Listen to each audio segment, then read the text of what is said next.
Uma boa noite a todos, eu sou o Diego Santana, operador do canal no YouTube Conjuntura Política e Econômica. Se inscreva no canal se você ainda não é inscrito e aperte os sinos para receber as notificações. Deixe o seu like, o seu parecer e vamos fortalecer as nossas plataformas digitais. Meus amigos, o Brasil vive incertezas por conta da guerra do Irã com os Estados Unidos. E claramente, a retirada de divisas do país é uma realidade gigantesca, principalmente com esse modelo nefasto e defasado do governo petista. E claramente isso reflete no cenário eleitoral, onde as visões econômicas elas são totalmente validadas para a decisão final de quem apoia o cenário político brasileiro e enxerga a realidade dos fatos. E o ex-presidiário de São Bernardo do Campo está cada vez mais perdido sem saber o que fazer. E não descarta a possibilidade de colocar um substituto. Isso é, visto que Lula encolheu-se à sua velha bolha. E quando ele se encolhe à sua velha bolha, ele perde grandes proposituras. Por que eu estou me referindo a isso?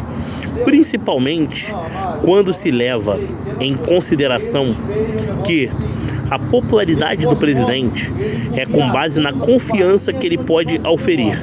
E a confiança de Lula da Silva é igual a zero, principalmente com suas nuances, mediante as suas declarações nefastas de vulnerabilidade, onde a classe mais pobre não consegue cair em discursos repetidos, onde os problemas jamais são sanados. O que se vê é o crescimento gigantesco do Estado, déficit público recorde e recorde de rombo nas estatais. Isso tudo mostra que o aparelhamento do Estado é uma referência que inviabiliza o crescimento sustentável da economia do país. E, além de tudo, busca barganhas com as grandes potências do mundo, acreditando que só a China é capaz de salvar a economia do Brasil, sendo que é aquilo. Não se pode ceder qualquer tipo de projeção tentando criar uma independência inexistente. Afinal, somos um mero exportador de commodities. E você fechar a economia para o resto do mundo significa criar uma projeção numa Guerra Fria, mas quebrar o país a longo prazo. E o Brasil está roendo a corda nesse sentido, sofrendo as consequências desse colapso econômico fiscal. Porque, além de quebrar relações diplomáticas, também sofre com as consequências de não fazer o seu dever de casa. E por isso perde um alto fluxo de investimentos e mais do que isso, perde confiança no mercado internacional. E essas perdas, elas são irreparáveis e danosas para o futuro de quem quer buscar recuperar um rumo. Afinal, o PIB nacional está encolhido. E com isso, as metas fiscais não são batidas. E quando não são batidas, não só a dívida cresce, como o PIB encolhe.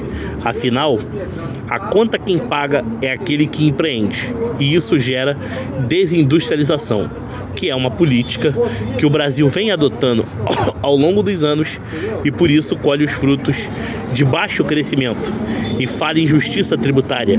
Afinal, medidas populistas, elas são fundamentais para fazer crescer de forma insustentável gasto público, mas o crescimento real não existe mais, é apenas impulsionado por aquilo que o governo injeta no mercado. E isso está influenciando diretamente na popularidade do presidente, onde inclusive existem cortes no Bolsa Família, sem oferecimentos de contrapartida para que as pessoas possam ter ao menos o que comer na sua mesa.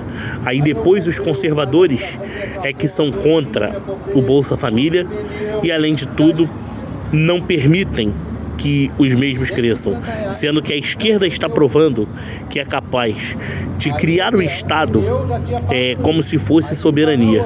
Soberania não é o Estado. Soberania é a intensidade de uma pátria livre capaz de produzir uma projeção real de mercado para o desenvolvimento do longo prazo.